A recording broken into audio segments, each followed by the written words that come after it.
Fala, meu amigo, minha amiga, seja muito bem-vindo a mais um editorial aqui do nosso canal. Pessoal, muita coisa acontecendo ao mesmo tempo, né? A condenação da Débora Rodrigues acabou chocando aí parte da comunidade jurídica e chocando as pessoas que são sensatas nesse Brasil. Teve a condenação do Collor, ou melhor, a prisão do Collor, né? Que a gente sabe que vai acabar em pizza, já acabou de fazer o pedido de prisão domiciliar, é provável que vai acontecer o pedido de prisão domiciliar. Agora teve uma fala do Nicolas Ferreira que pode gerar graves problemas ao Nicolas Ferreira, porque no Brasil você sabe que dependendo do que você fala, você é muito pior do que qualquer tipo de criminoso, né? Então o Nicolas Ferreira falou abertamente em dissolver o STF, em acabar com a STF, e aí é óbvio que o pessoal da esquerda já está falando em fala antidemocrática, tem o pessoal querendo jogar a conta da roubalheira do INSS para você, aquele pessoal lá que roubou o INSS, aqueles pilantras lá, em vez de ter que devolver o dinheiro conforme preconiza a regra lógica, né? Eles que teriam que devolver o dinheiro, não. O pessoal quer que o governo use o seu dinheiro para devolver para eles. Enfim, muita coisa acontecendo ao mesmo tempo e a gente vai debater todas essas pautas aqui com vocês, tá bom? Então, pessoal, não esquece de se inscrever no canal, curtir, compartilhar. Isso é muito importante, tá bom? Vamos lá, vamos começar falando ainda da questão da prisão do Collor e da fala do Nicolas Ferreira, que foi quase que uma espécie de convocação, né? Tem que se dissolver o STF. E aí? Isso pode gerar problemas para o Nicolas? Isso pode dar dor de cabeça para o Nicolas?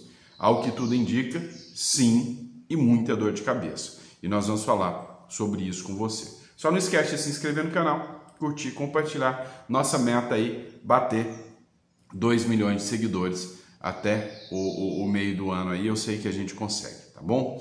Vamos lá, pessoal. Olha só, o Marco Cintra inclusive, já foi alvo do STF, já teve as suas redes sociais retiradas, ele que é um economista, né?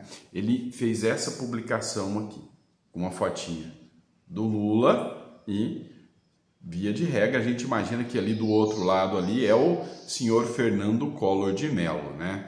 E aí ele escreveu assim, ó, perguntar não ofende, depende. Depende em qual país você tá, viu, Marco Cintra? Depende qual país que você tá. Se não perguntar, ofende sim, dá cadeia, derruba a rede social, é perigoso, tá? Mas perguntar não ofende. A Lava Jato não estava toda irregular? Ou seja, os caras não falaram que a Lava Jato não prestava para nada, realmente não tinha serventia nenhuma? Diziam, não diziam? Pois é, a Lava Jato não estava irregular? Não liberou todo mundo? Não descondenou o Lula dizendo que o foro estava irregular, estava tudo errado? Mas o Collor, pro Collor, continua valendo? Peraí, os dois deveriam estar na cadeia. Isso sim, tanto Lula quanto Collor, tanto Lula quanto o Collor deveriam estar na cadeia. E aí, né, algumas críticas muito graves foram feitas. Por exemplo, o Deltan Dallagnol, ele fez uma publicação onde ele questionou, né, algumas figuras que estavam no mesmo esquema que o Collor. Olha só, a publicação do Deltan Dallagnol aqui, né, citando uma matéria aqui, ele escreveu o seguinte: delator da Lava Jato entrega diversos políticos, mas só o Collor está preso?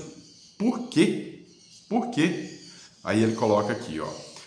O delator de Collor, o empresário Ricardo Pessoa, dono da empreiteira UTC, confessou em 2015, na Lava Jato, a sua participação no cartel da Petrobras, pagamento de propinas e doações ilegais para políticos de vários partidos, mas só o Collor foi preso. Por quê? Ou seja, aqui não é um clamor pela libertação do Collor, é um clamor pela prisão dos demais envolvidos. E aí você sabe quem são essas figuras envolvidas? A primeira, talvez você já tenha visto falar ou já conheceu, né? Inclusive, o Collor não está sendo condenado, não foi pelo confisco da poupança, não foi pela Elba que deu o impeachment do Lula, do Collor, não foi nada disso. Ele está sendo condenado agora, ele foi condenado, na verdade, por irregularidades, por roubo na Petrobras em 2016. Ainda em 2016. Meu irmão, o negócio é meio dor de cabeça, tá? Ou seja, 2016, quem é que era? De 2010 a 2016. Quem era presidente nesse período de 2010 a 2016? Você sabe quem era o presidente, quem era a presidente da época, senhora Dilma Rousseff. E aí, a lista de nomes que foram citados pelo delator incluem algumas figuras conhecidas. Talvez você não conheça muito Luiz Inácio Lula da Silva. Tá aqui a lista e a foto das figuras que foram delatadas. Então, talvez você conheça alguns. Luiz Inácio Lula da Silva, Renan Calheiros, Romero Jucá, Sérgio Cabral, Fernando Haddad, olha só, Fernando Haddad, o Ciro Nogueira, aliado do Bolsonaro, lembra do Ciro Nogueira? Pois é, hoje, conservador, o Ciro Nogueira também foi citado. Aloysio Mercadante, hoje dirige o BNDES, revogou a lei das estatais, que o Temer emplacou ali para proibir mandar político para as estatais, o Lula já entrou revogando a lei das estatais. Tem outra figura que talvez você já ouviu falar, Arthur Lira também, o Jacques Wagner, que é do PT, Paulinho da Força, de São Paulo, João Vacari, que era acusado, inclusive, de ter vínculos com o pessoal lá do Peru, que o Lula usou o avião da FAB para mandar buscar, lembra? O José Dirceu, o Edinho Silva, e aí tem uma última figura que eu não sei se você já ouviu falar ou se já conhece, eu acho que dá para ver a fotinha dele aqui, ó, bem aqui no cantinho aqui, ó, Valdemar da Costa Neto, tá? Se é só o mesmo nome do cara do partido lá do PL, não é só o mesmo nome não, tá? Não é só o mesmo nome não, é a mesma pessoa mesmo, tá? E aí, a grande questão é, isso aqui vai dar repercussão? Vai colocar os outros na cadeia? Não. Mas pode ser que coloque o Nicolas Ferreira na cadeia. O que o Nicolas Ferreira tem a ver com isso? Vou te falar o que o Nicolas Ferreira tem a ver com isso, tá? É isso aqui, tá? Olha só, após condenação de Débora, Nicolas diz que solução é dissolver o STF. O Nicolas fez críticas tanto a essa corrupção do Collor, que não resolve mais nada, e também a condenação da Débora, que é o próximo ponto que nós vamos falar agora. E nessa condenação da Débora, o Nicolas usou o seguinte texto. Eu vou pegar aqui a publicação do Nicolas para colocar para vocês, que eu acho mais viável a própria publicação do Nicolas, tá? Essa aqui, ó, tá? Vamos falar da Débora agora. A Débora foi condenada a 14 anos de prisão, tá? A Débora acaba de ser condenada a 14 anos de prisão por pichar uma estátua com batom. O Brasil é dominado por canalhas. A solução é esperar um presidente dissolver essa corte política, convocar concurso público e eleger novos ministros. Alguém discorda? Que o certo era concurso público para ministro do STF ou eleição, ou você faz concurso, ou você consegue votos para ser ministro do STF. Até lá não tem o que fazer. As instituições no Brasil estão corrompidas, não tem como esperar de nenhuma delas a solução. Isso inclui o Congresso, onde trabalho. Enquanto isso, é não desistir. Quem durar mais, vence. Pessoal, já começou o mimimi em cima do Nicolas Ferreira por causa dessa publicação. E aí eu te pergunto, vendo as pessoas sendo liberadas, vendo as pessoas saindo ilesas, e aí, você acha que tem justiça nesse Brasil? Enquanto você vê a Débora pegando 14 anos, o Eduardo Ribeiro, que é o líder do Partido Novo, ele fez uma publicação, falando, olha, a primeira turma do STF formou maioria para condenar Débora por 5 crimes, entre eles, golpe de Estado, abolição violenta do Estado de Direito, associação criminosa armada, golpe violenta armada. Se referem a uma mulher portando um batom. Injustiça sem tamanho. Compare o caso Débora com o de Bruno Maranhão, que é o líder do MLST. Em 6 de junho de 2006, Bruno e mais 500 manifestantes do grupo invadiram o Congresso, destruíram o local, deixaram dezenas de feridos, um deles em estado grave. Bruno ficou 39 dias, não foi condenado, né? E acabou em pizza, acabou por isso mesmo, né? Acabou sem nada, né? Mas já a Débora Rodrigues, né, a menina do batom lá, sinceramente, né, entrou na mira do STF e entrou na mira de forma assustadora, né? Assim, a cada dia que passa a gente vê as coisas acontecendo no Brasil de uma forma tão absurda, né, tão abjeta, que fica difícil, literalmente fica difícil você, assim, ter perspectivas, né, de que o Brasil pode mudar, né, um pouco a regra do jogo, né, mudar um pouquinho o que o Brasil se tornou, né?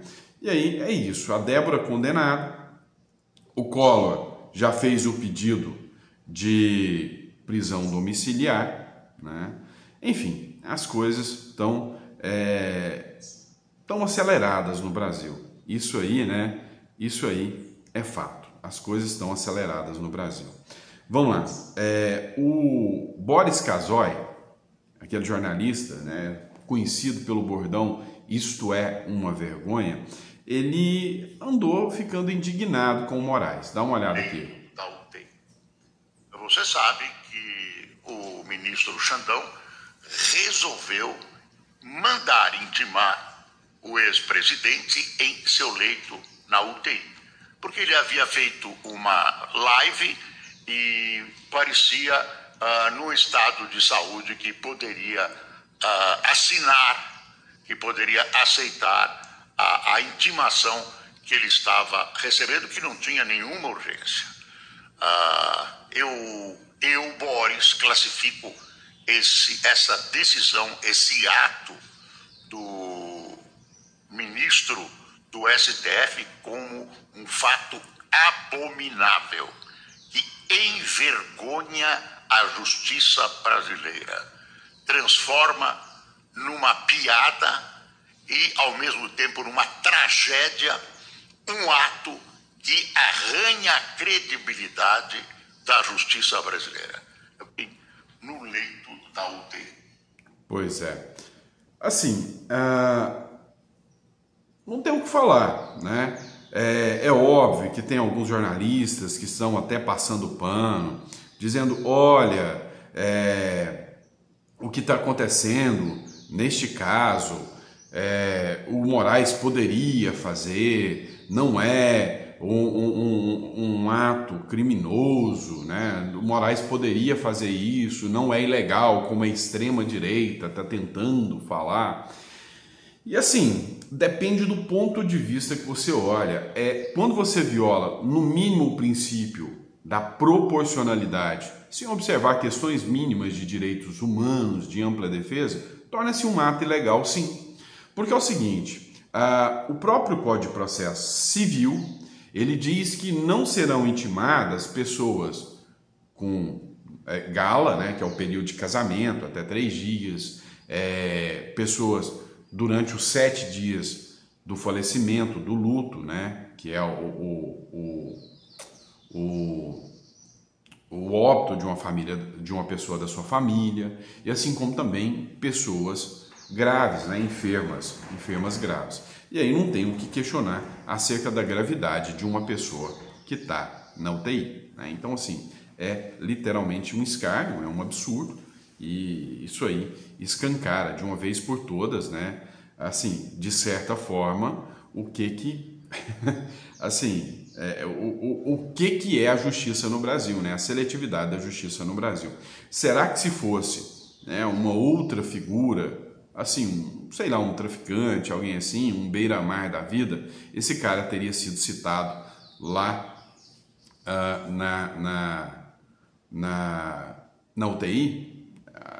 A gente tende a crer que não, né? A gente tende a crer que não. Estou procurando uma matéria para vocês aqui, que o Ivan Kleber mandou, sobre a repercussão que deu né, toda essa situação de citação do Bolsonaro, né? Se eu não encontrar aqui, vai ficar para o próximo editorial, eu trago para vocês. Mas deu muita repercussão nessa publicação, achei, tá? Olha só, repercute internacionalmente a piora do quadro de saúde do ex-presidente Jair Messias Bolsonaro. Dá uma olhada aqui. Repercute internacionalmente a piora no quadro de saúde do ex-presidente Jair Messias Bolsonaro. A emissora britânica BBC News e as americanas ABC News e CNN estão entre aquelas que repercutem o assunto, assim como os jornais Financial Times, Daily Telegraph e até mesmo um jornal da Índia, United News of India. Este jornal destaca que, abre aspas, foi a 6ª cirurgia realizada no ex-presidente desde que ele foi esfaqueado no abdômen durante sua campanha eleitoral de 2018. Fecha aspas. Um boletim médico atualizando o quadro de saúde do ex-presidente Bolsonaro deve ser publicado na manhã desta sexta-feira. Eu sou Ivan Kleber, falo diretamente de Londres, no Reino Unido, e hoje é sexta-feira, dia 25 de abril de 2025. Muito obrigado pelo carinho da audiência. Repercute. Pessoal, e assim, é óbvio que está repercutindo de forma amplamente negativa essas decisões que alcançam aí o ministro Alexandre de Moraes, né? A imprensa internacional está observando isso atônita, né? Está observando isso de forma assustada.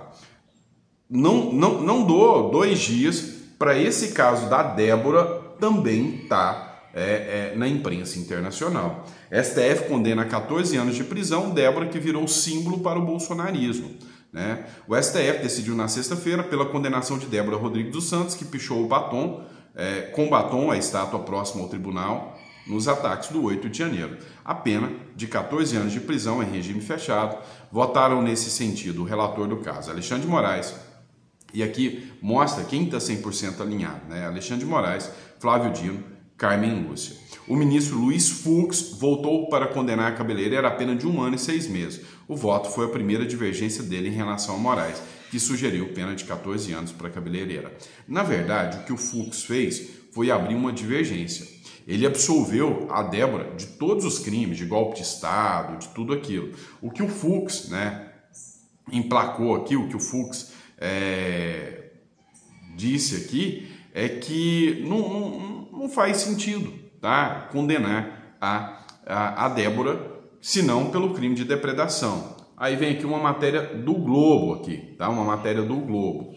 Fux diverge de Moraes e sugere que pena de 1 ano e meio para Débora do Batom, que pichou estátua. Ou seja, se isso for o voto vencido do Fux, a Débora já está presa há mais tempo do que a pena que ela cumpriria, né? Na verdade, a Débora teria o direito, inclusive, da suspensão condicional do processo. Ela não poderia estar presa preventivamente esse tempo todo, né? A primeira turma do Supremo Tribunal Federal já tem maioria de votos para condenar Débora Rodrigues dos Santos, que pichou perdeu o mané na estátua. A justiça que fica em frente à corte. Os 4 ministros que votaram até agora, no entanto, divergem com relação à pena que será aplicada. Enquanto Alexandre de Moraes propõe 14 anos de pena, sendo acompanhado por Flávio Dino, Cristiano Zanin, votou por uma punição de 11 anos, e Luiz Fux votou para aplicar a pena de 1 ano e 6 meses de prisão.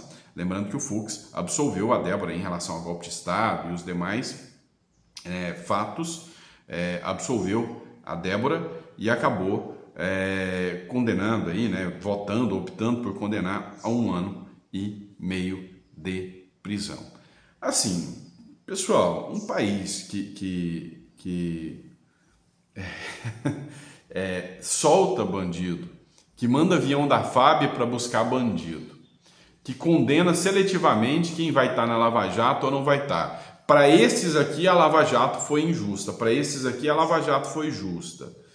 Condenar uma cabeleireira a 14 anos, cá entre nós, né? É o cúmulo, a né? operação que Fux iniciou é uma operação que seria muito importante e útil para o Supremo, se o Supremo entender e concordar com a operação de Fux. Qual é a operação que ele iniciou com o caso da pichadora, da Débora, mas que abriria caminho para muitos outros casos?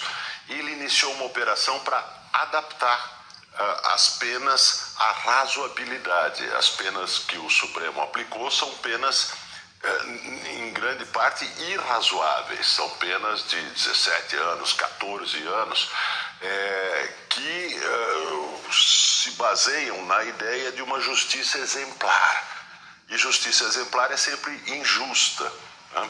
Essas penas exageradas, elas se chocam agora com o problema de como sentenciar os líderes do golpe, como sentenciar Bolsonaro e os seus asseclas mais próximos. 100 anos, 300 anos, quer dizer, se aquelas penas para os idiotas úteis do 8 de janeiro servissem como base, o Supremo ficaria sem penas suficientes, sem anos suficientes para sentenciar os líderes. Então, Fux iniciou um processo pelo qual o Supremo poderia rever as suas decisões.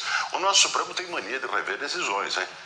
Se a gente pegar a última década, as idas e vindas do Supremo são sensacionais, né? O Supremo vai e volta com a mesma arrogância.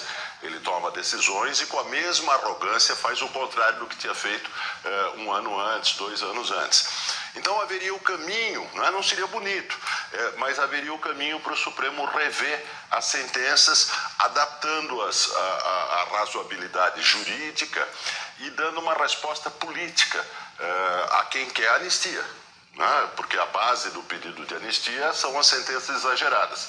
Você esvaziaria esse movimento pela anistia, condenando, como devem ser condenados, os idiotas úteis do 8 de janeiro apenas razoáveis. Foi isso que o Fux tentou fazer.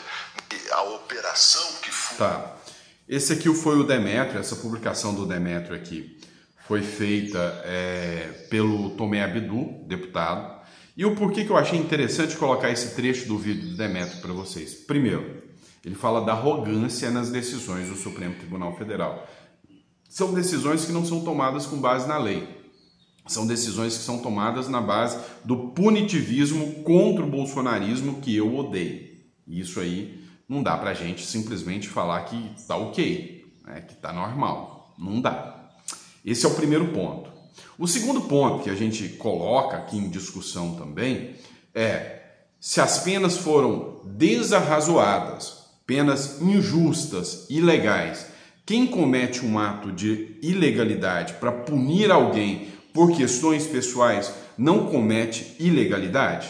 E ao cometer ilegalidade não tem que ser responsabilizado por isso? Ou o STF pode simplesmente errar o bel prazer, mantendo uma cabeleireira por 2 anos presa preventivamente, pode negar um pedido da PGR sobre alguém que estava doente na prisão e que morre dentro da prisão, e isso, mero erro, não é erro, é julgamento com a bilis, como foi dito numa matéria da Folha de São Paulo, foi o julgamento com a bilis, ou seja, quando você julga com a bilis, você não julga com justiça, e o Supremo tem que ser para a justiça.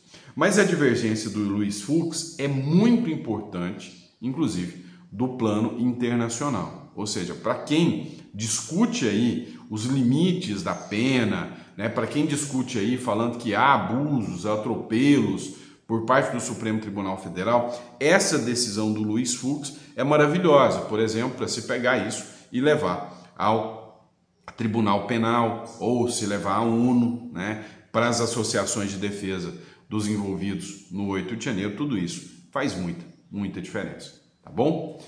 E é isso, pessoal, espero que vocês tenham gostado do nosso editorial. A gente vai tentar abordar mais pontos no próximo editorial que a gente traz para você ao meio-dia, tá bom? Grande abraço, fiquem com Deus e eu vejo vocês daqui a pouco. Abraço!